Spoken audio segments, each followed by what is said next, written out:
Assalamualaikum warahmatullahi wabarakatuh. Perkenalkan, nama saya Della Rahmadani dengan NIM 22058010. Saya dari Pendidikan Sosiologi. Tujuan dari pembuatan video ini adalah untuk melengkapi tugas geografi regional, yang mana tugasnya yaitu mengenai pembuatan video mengenai negara Indonesia dan juga negara tetangga ataupun negara Asia Tenggara, yaitu yang pertama mengenai letak ibu kota masing-masing negara di Asia Tenggara. Hmm. Ini adalah peta Asia Tenggara. Selanjutnya yaitu letak yang pertama Brunei. Brunei Darussalam. Ibu kota Brunei Darussalam terletak di Bandar Seri Begawan. Yang kedua itu ada Kamboja. Ibu kotanya berada di Phnom Penh. Yang ketiga ada Laos. Ibu kotanya berada di Vientiane. Selanjutnya ada Malaysia, yang mana Malaysia ibu kotanya terletak di Kuala Lumpur. Myanmar ibu kotanya berada di Nay Pyi Chau.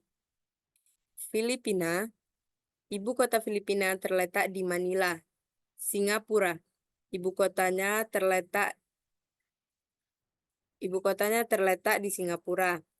Selanjutnya ada Thailand, yang mana ibu kotanya terletak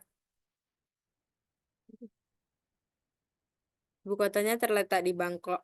Vietnam, ibu kota Vietnam berada di Hanoi. Dan selanjutnya masuk kepada letak astronomis Indonesia dan juga Asia Tenggara. Berdasarkan koordinatnya, letak astronomis Indonesia berada pada 6 derajat lintang utara sampai pada 11 derajat lintang selatan, dan juga 95 derajat bujur timur sampai 141 bujur timur. Selanjutnya, letak astronomis Asia Tenggara berada antara 28 derajat lintang utara sampai 11 derajat lintang selatan dan 93 derajat bujur tenggara sampai pada 141 bujur timur. Kawasan Asia Tenggara diapit oleh dua benua, yakni Samudra Hindia dan juga Samudra Pasifik. Materi selanjutnya yaitu mengenai nama-nama pulau yang ada di Asia Tenggara.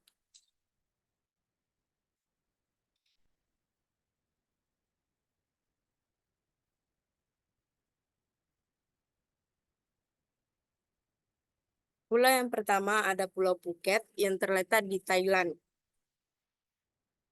yang mana daya tarik dari Pulau Phuket ini adalah pantai dengan air laut yang berwarna biru jernih serta hamparan pasir yang bersih.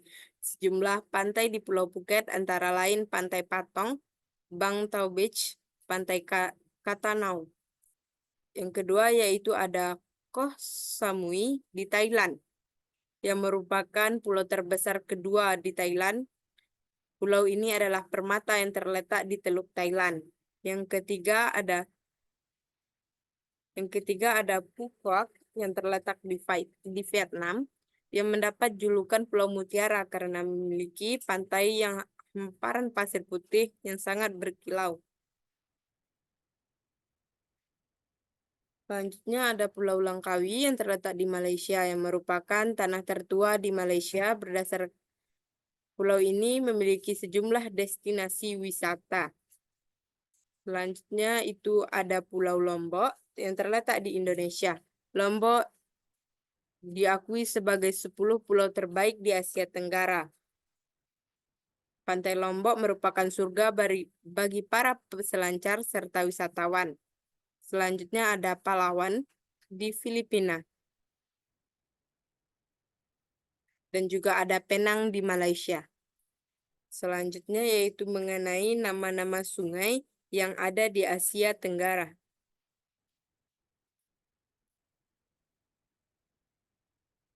Yang pertama itu ada Sungai Mekong yang mana sungai ini membentang melewati sederet negara berbeda mulai dari Myanmar, lalu ke arah Laos, Thailand, Kamboja, dan Vietnam, bermuara di Laut Cina Selatan.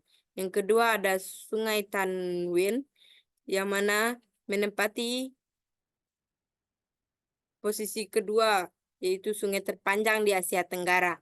Sungai ini berada di sepanjang jalur Cina, Myanmar, dan juga Thailand. Yang ketiga, Sungai Irrawaddy. Sungai ini mempunyai peran penting untuk perdagangan, transportasi, dan tempat atau daerah aliran sungai. Yang keempat, Sungai Chinwin.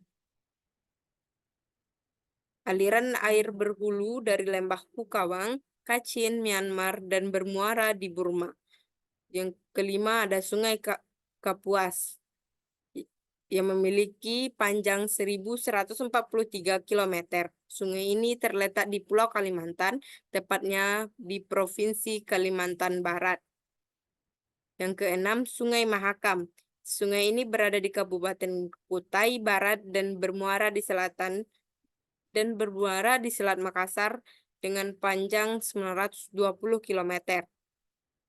Sungai Barito, yang mana sungai ini termasuk salah satu sungai terpanjang di Indonesia, yang memiliki panjang sejauh 909 km. Sungai ini berasal dari pegunungan Chawaner di Kalimantan Tengah hingga ke Laut Jawa. Materi yang terakhir yaitu mengenai aktivitas penduduk di Asia Tenggara. Yaitu yang pertama, aktivitas sosial, tradisi dan budaya. Asia Tenggara kaya akan tradisi dan budaya yang beragam. Setiap negara di kawasan ini memiliki tradisi dan budaya yang unik, termasuk dalam hal seni, musik, tarian, dan festival. Contohnya adalah Tari Ramayana di Indonesia, Songkran Festival di Thailand, dan Festival Vesak di Myanmar. Masyarakat multikultural. Asia Tenggara adalah kawasan yang dihuni oleh beragam suku, agama, dan bahasa. Pendukungnya hidup dalam masyarakat multikultural yang saling berinteraksi dan berdampingan. Hal ini menciptakan keberagaman budaya dan toleransi antar kelompok masyarakat. Yang ketiga itu ada gotong royong. Semangat gotong royong sangat kuat di Asia Tenggara. Penduduk sering bekerja sama dalam kegiatan seperti kerja bakti, kegiatan sosial, atau acara adat. Aktivitas yang kedua itu ada aktivitas ekonomi, yang mana bagiannya ada tiga. Yang pertama itu ada pertanian. Pertanian masih menjadi sektor ekonomi penting di Asia Tenggara. Banyak penduduk di kawasan ini yang menggunakan hidupnya dari sektor pertanian, seperti bercocok tanam padi, karet, kelapa sawit, dan teh. Yang kedua, industri manufaktur. Beberapa negara di Asia Tenggara seperti Indonesia, Thailand, dan Vietnam memiliki industri manufaktur yang berkembang pesat. Yang ketiga ada pariwisata. Asia Tenggara adalah tujuan wisata populer bagi wisatawan domestik maupun internasional. Penduduk di kawasan ini terlibat dalam industri pariwisata seperti menjadi pemandu wisata, pemilik hotel, atau pengusaha kuliner. Aktivitas yang ketiga itu ada aktivitas budaya. Yang pertama juga ada seni dan kriya. Asia Tenggara memiliki kekayaan seni dan kriya yang unik. Penduduk di kawasan ini terampil dalam membuat kerajinan tangan seperti anyaman, ukiran, dan batik. Seni dan kriya ini menjadi bagian penting dari warisan budaya yang dilestarikan serta dikembangkan. Yang kedua itu ada kuliner. Makanan dan minuman khas Asia Tenggara terkenal di seluruh dunia. Penduduk di kawasan ini terlibat dalam industri kuliner, baik sebagai pedagang makanan jalanan, pemilik restoran, ataupun petani bahan makanan. Yang ketiga ada upacara adat. Asia Tenggara memiliki beragam upacara adat yang dijalankan oleh penduduknya. Contohnya adalah upacara pernikahan adat, upacara keagamaan, dan juga upacara adat dalam rangka memperingati hari-hari besar. Baik, sekian presentasi materi dari saya. Saya akhiri dengan wassalamualaikum warahmatullahi wabarakatuh.